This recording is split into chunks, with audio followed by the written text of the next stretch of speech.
Qureshi TV के नाजरीन, मैं फरहान कुरैशी और आप तमाम देखने और सुनने वालों को अस्सलामु अलैकुम।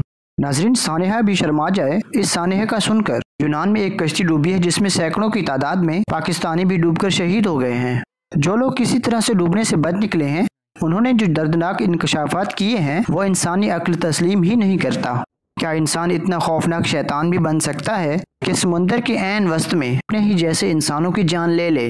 और सितम ज़रीफ़ी ये कि मीडिया पर इस वाक़े का मुकम्मल ब्लैकआउट किया गया है। कहीं पर भी इसका जिक्र नहीं किया जा रहा। खबरों में मामूली बात कर दी जाती है, जबकि सैकड़ों पाकिस्तानियों की जान हमारी मीडिया के लिए कुछ भी नहीं है। मीडिया पर इस खौफनाक सानेहा का जिक्र क्यों नहीं किया जाता और ये सानेहा किस तरह पेश आया?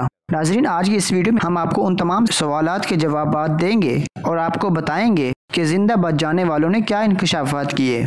मगर आगे बढ़ने से पहले आपसे गुजारिश है कि हमारे YouTube चैनल को सब्सक्राइब कर लें और बेल आइकॉन को भी दबा दें।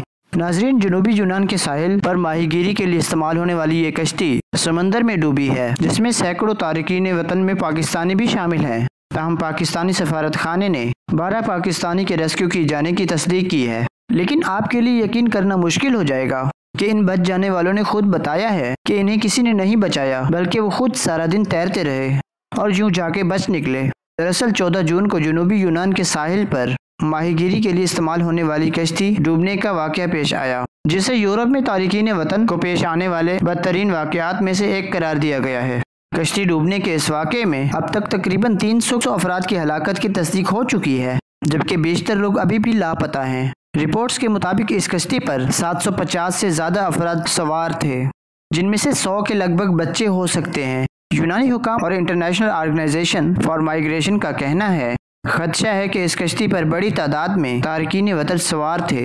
यूनान की तरफ से इसे सबसे बड़े कश्ती हादसों में से एक करार देते हुए 3 रोज़ा शोक का ऐलान भी किया गया है। इमदादी कारकुन अब भी समंदरी इलाके की तलाश कर रहे हैं, जहां कश्ती जनूब मगरिब साहिल से तकरीबन 50 समंदरी मील के फासले पर उलट गई थी। क्योंकि वक्त गुजरने के साथ साथ मजीद जिंदा बच जाने वालों की उम्मीदें कम होती जा रही हैं। नाजरीन, इस वाक़े पर यूनान के गोस्ट गार्ड को कश्ती पर सवार लोगों की मदद न करने पर तनकीद का निशाना बनाया जा रहा है। यूनान के एक टीवी रिपोर्ट के मुताबिक इस वाक़े के तनाज़ुर में कम से कम 11 गिरफ्तारियां की गई हैं, जिनमें से ज़्यादातर मिस्री शहरी हैं। ये कश्ती लीबिया की बंदरगाह तोब्रुक से इटली जा रही थी और इसी दौरान ये समंदर में गर्काब हो गई। लापता होने वालों में से कुछ के अहले खाना अपने प्यारों की तलाश के लिए यूनान पहुंच चुके हैं और वहां रो रो कर हलकान हो रहे हैं। किसी को नहीं मालूम कि इनके प्यारे जिंदा भी हैं या नहीं। दोस्तों, जब ये कश्ती ऐन समुंदर के वस्त में पहुंची तो पानी फराहम करने वाले तजारती जहाज़ों ने इस कश्ती को पानी फराहम किया और सूरत हाल उस वक्त पेचीदा हुई जब उस दौरान एक जहाज की जानिब से बोतलें फेंकने के दौरान कश्ती पर रस्सियां भी फेंकी गईं। कश्ती में मौजूद कुछ लोगों ने इस खदशे की वजह से इंतहाई खतरा महसूस किया था कि रस्सियों और पानी की बोतलों के हुसूल के लिए होने वाली लड़ाई के बायस कश्ती डूब सकती है। मंगल तक तो पानी और रस्सी फेंकने की लड़ाई चलती रही, लेकिन बुध की सुबह कश्ती का इंजन खराब हो गया और इसमें सवार लोगों ने इधर उधर जाना शुरू कर दिया।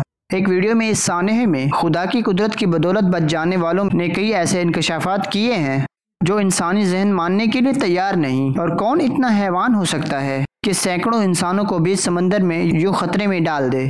बच जाने वालों ने बताया कि जब इनके जहाज का इंजन खराब हुआ तो वहां कुछ दीगर जहाज पहुंचे। हम बिल्कुल महफूज थे और इंजन ठीक होने का इंतजार कर रहे थे, मगर 2 शिप मजीद आए। उन्होंने हमारी शिप की तरफ रस्सियां फेंकी और खींचने लगे।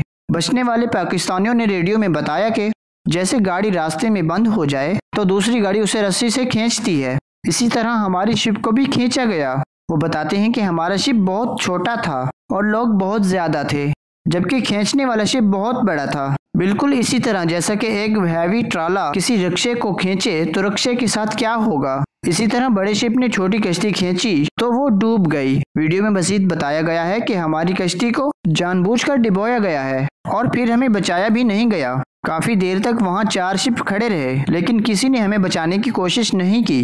एक हेलीकॉप्टर भी आया, काफी वक्त से ऊपर से निगरानी करता रहा, लेकिन हमें पूछा तक नहीं और ना हमें बचाया गया।